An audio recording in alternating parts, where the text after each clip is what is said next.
guys. Bangun tidur muka bengep. Kayaknya gue kena azab deh. Terus apa lagi yang gue berbuat guys? Pemabuk. Ini apakah ini azab dari pemabuk? Atau ketiga? Bukan pelakor ya guys. Sorry kemarin gue karat. Bukan pelakor tapi ketiga. Dennis Jariesta kembali sebut inisial R adalah RD. Bahkan bongkar kebusukan Pak R yang sering paksa Dennis lewat belakang. Ya, Dennis kembali belak-belakan berjanji akan terus meng-up masalah perselingkuhan Pak R ini. Dan gue kayaknya mau lanjutin ini deh. Kemarin gue mau stop kan. Ini masih dilanjutin. Karena ini benar-benar harus dikasih efek jerah menurut gue. Lalu Dennis bongkar kalau Pak R pernah paksa Dennis untuk lewat belakang dan sering berjanji manis sekaligus egois karena tidak mau disalahkan. Dia mah janjiin mah banyak, cuman nggak mau ngaku. Iya, kemarin ini ditanya sama temen gue, emang lu janjiin dia apa? Dia nggak mau ngaku, biasa, nggak mau ngasih salah, maunya anaknya doang. Gitu, ditanya janjiin apa? Enggak, gue nggak pernah janjiin apa-apa ya, pas segala macem. Dia lupa DJS-nya itu. Janji-janji samge. Ada lagi tuh yang dia suka maksa-maksa gua lewat belakang. Untung gua kagak mau. Tanya sama dia, lu janji apa waktu itu, waktu maksa-maksa mau lewat belakang yang pas gua nggak mau itu, lu paksa-paksa. Apa janjimu?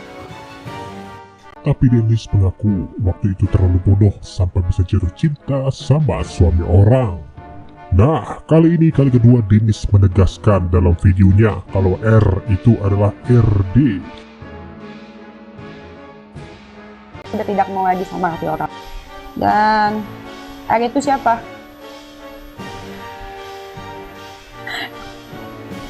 RD. Udah guys ya, sampai sini dulu.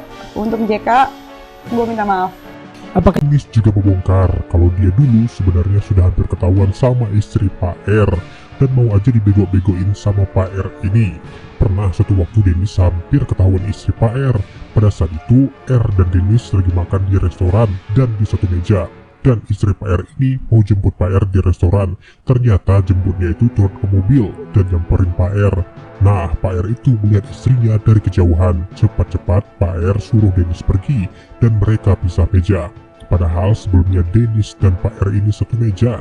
Di situ Dennis merasa kenapa mau aja dibodoh-bodohin dan dibego-begoin sama Pak R ini. Pernahnya waktu itu sekali, pas waktu itu dia mau janjian makan sama si R, tapi sebelumnya si R itu ketemuan sama gue dulu di restoran mana gitu, makan dulu ya. Di PP. Nah di PP terus gitu. Jadi si bininya tuh jemput dia dulu. Ternyata bininya jemput dia, tapi nggak bilang udah nyampe. Tiba-tiba turun, kirain dijemputnya di lobi. Tiba-tiba bini turun ke restoran. Untungnya kita duduknya di seberang resepsionis. Jadi si R lihat bininya dulu. Di situ ya udah, sebelum bininya masuk, gue cabut. Itu 4 tahun yang lalu gue masih polos, masih disuruh apa aja juga iya aja. Coba sekarang duduk bareng. Tanggapan Kak Dennis yang sebut kopar aku tuh ron kayak yang sebelah kan nyindir kakak siapa ya? Nikmir. Kalau Nikmir yang ngomong nggak pantas, nggak cocok. Menurut gue Nikmir itu lagi ngomongin dirinya sendiri. Dia lagi ngaca, ngomong sama kaca. Kalau Ron sih jujur aja gue nggak pernah. Mungkin dia nggak ada lontong. Nggak ada orang yang bukan lontong bisa ngatain orang lontong. Kecuali dia pernah jadi lontong, jadi pengalaman pribadinya. Jadi anggap aja dia lagi curhat guys sama kalian, sama lagi ngaca. Semua orang kan punya cara curhat masing-masing. Kalau gue kesaksian, kalau dia curhatnya ngatain orang. Apa yang keluar dari mulutnya itu pas ngatain gue tuh persis kayak dirinya sendiri ngaca. Kalau yang ngomongnya Bunda Maya sih cocok, kalau yang ngomongnya Najwa Shihab sih cocok, kalau yang ngomong Nikmir, ih ngaca deh lo kak. Dennis menyebut sebenarnya beberapa kerabat dekat dan teman dekat R sudah ada yang tahu perselingkuhan mereka. Begitupun dengan istrinya, tapi lebih memilih diam. Semakin kesini Dennis semakin enak melihat kelakuan Pak R dengan janji manisnya itu. Dan karena sudah tidak mungkin bersama, Dennis memutuskan untuk membongkar ini semua. Keluarganya keluarganya ya tahu lah, beberapa kali ada yang kenal nongkrong bareng pernah kayak gitu, dan biasa aja tuh kayaknya. Siapa? Ya tahu, pada nongkrong bareng, langganan bunga gue juga kan beberapa. Jadi kalau ada yang berpendapat atau berasumsi gua kesel sama si R atau gua sakit hati sama si R karena itu gua umbar-umbar tentang cerita ini karena gue nggak jadi nikah sama JK karena si R rayu-rayu gue waktu itu, enggak sama sekali.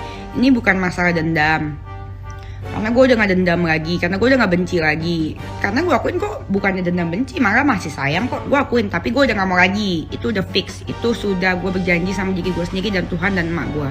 Kalau gue janji sama emak gue udah gak bisa pungkiri. Nah terus udah gitu siapa namanya, kalau sama si JK itu mah gue sama dia tetap masih temenan. Kemarin dia sempat blok gue karena videonya itu viral. Dia sakit hati karena dia udah tahu sebenarnya, karena gue udah punya si cowok, cuman dia nggak tahu itu si R, cuman dia kaget aja kenapa gue bisa jadi mau jadi yang ketiga. Dan si JK ini orangnya dia mah lucu, bener-bener temen deket lah, orang teman kenal dari umur 17 tahun ya, tahu gue luar dalam lah. Ya dia shock, kok lu mau gitu sampai 4 tahun. Ya dia cuman ini aja, dia cuman shock, ya kok lu mau sampai 4 tahun kayak gitu. Dia cuman kesel sama gue. Terus dia pakai video dia yang viral pura apa segala macem, dia kan jadi gak enak. Sedangkan gue hubungan gue sama teman-teman dia baik gitu, dan sama semuanya kan udah kenal, saling kenal. Keluarga gue kenal dia, keluarga dia kenal gue gitu. Jadi lebih gue sama si JK putus gak ada penyesalan, bagus malahan. Memang kita nggak cocok, mau diapain juga dipaksain juga kita nggak cocok gitu ya, karena R juga sih, cuman ya mungkin dulu karena ada R, mungkin ya pokoknya nggak cocok aja. Dan emang dasarnya dulu gue kenal sama si JK itu karena sama-sama hobi mabok, hobi dugemnya dulu ya pas gue umur 20. Jadi dia menganggap gue tuh masih sama kayak yang dulu. Sedangkan gue yang sekarang itu gue tuh demen kerja, hobi kerja, tiap hari kerja, bangun tidur kerja, sampai malam pun kerja. Dan dia suruh gue berarti dari kerjaan gue, beda sama si R. Kalau misalkan si R kan emang ngajarin gue kerja. Kalau misalkan kerjaan, misalkan toko bunga lagi ada bermasalah, dia bilang lu harus gini. Kalau si JK, toko bunga gue lagi ada masalah, dia bilang udah jual aja, katanya nggak usah kerja lagi. Enak nggak lo? Terus kayak gitu, kalau misalnya konten YouTube gue turun nih gini, kata dia nggak usah konten lagi, nggak boleh konten, nggak boleh main sosmed. Terus kayak gitu, kalau